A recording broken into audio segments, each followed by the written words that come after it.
What's up, YouTube? So on today's video I'm going to show you guys how I clean blue crab. It's super easy. I'll share with you guys the crab that I got. I caught these guys yesterday, but the first thing I do is I put them on ice. It's the humane way of cleaning blue crab. So what I'm going to do is I'm going to get my ice ready. We're going to put the crab on the ice and let it set for about 45 minutes, 30 minutes to 45 minutes, and then we'll go from there. All right, putting them on ice now. Got a couple in there already.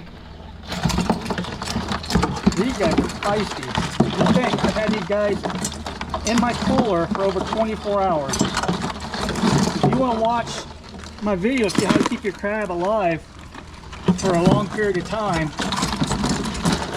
I'll put at the end of this video. You guys can click on it and watch it. Over 24 hours with no ice, just a damp cloth.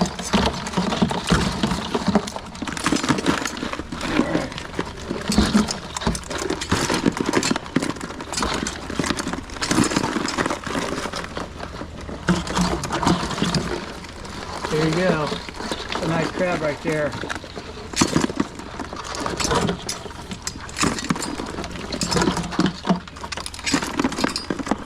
And one more. And then what I'll do is I'll just put this ice right on top of them. There you have it. They're all on ice. I'll let them soak for about maybe 30 minutes, 40 minutes, and then we'll start the cleaning process. Alright guys, it's been about 40 minutes. The crabs are asleep. They will wake up on you too, so you want to keep them cool until you're ready to clean them. I got my water. Got my bucket, trash can. Just a little heads up guys, do not leave that in your garage overnight because your garage will reek in the morning.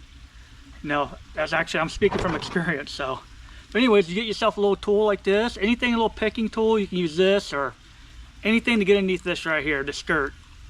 This is a male crab, and it works the same way on females. So you want to get underneath that skirt like that.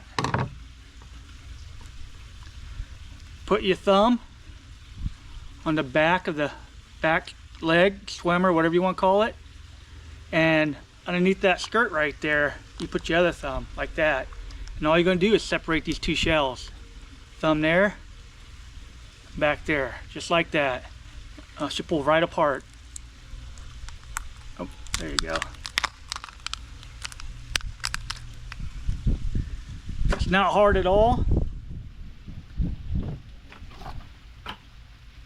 And then what you want to do is you want to take these lungs out. You don't want these lungs in here. Look, the fly's already coming around. You don't want these lungs in here. Take the eyes out.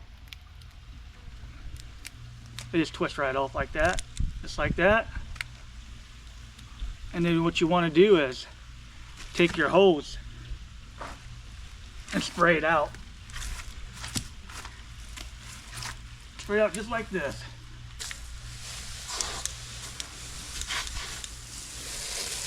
Put it up like that.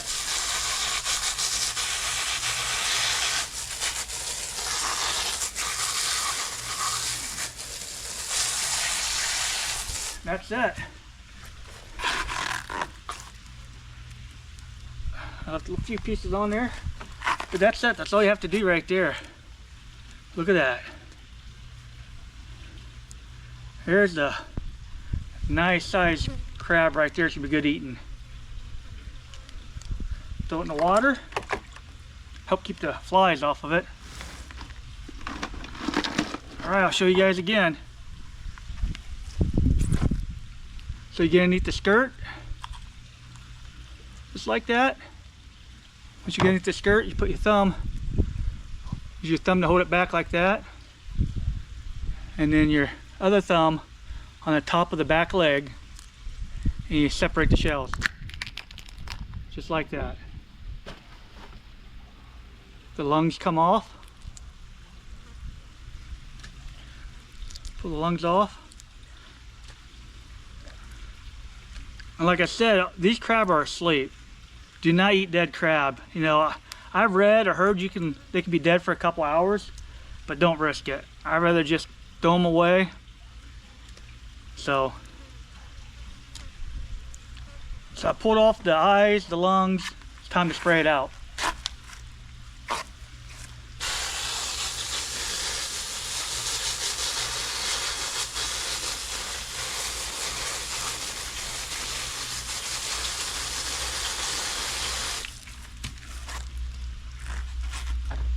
Just like that. There you have it. Nice and clean.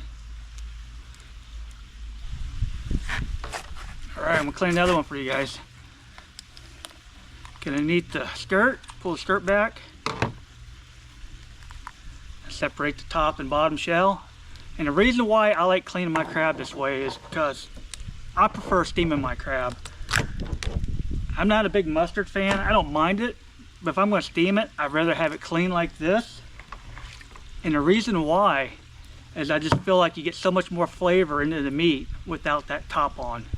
So, plus I also love smoking and grilling my crab. And again, if I'm smoking it or grilling it, I'm taking it off, I'm cleaning it like this, and I'm putting butter on it, seasoning on it, and it just gets so much more flavor. So I separated the shells, took the lungs out, took the eyes off, and we're going to spray it off.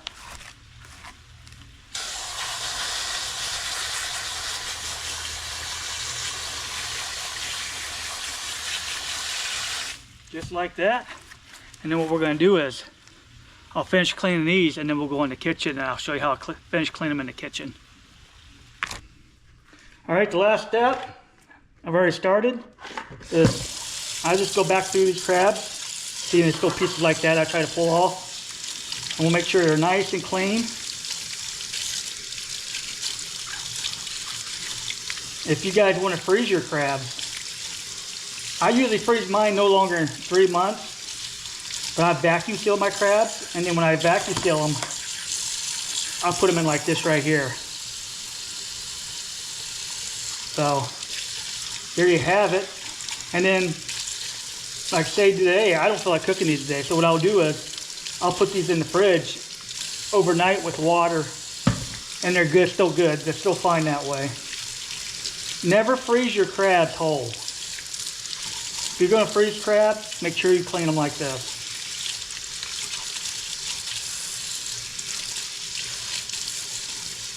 Another tip too, when you guys are getting ready to your guts and stuff, don't let them sit around, because it does not take long for them to stink up everything. So if you can go somewhere and dump them without getting in trouble, I highly recommend doing that. Alright, that is a wrap on today. I hope you guys enjoyed the video. I hope it helped you guys. I appreciate each and every one of you guys. Thanks for watching, and I'll see you on the water.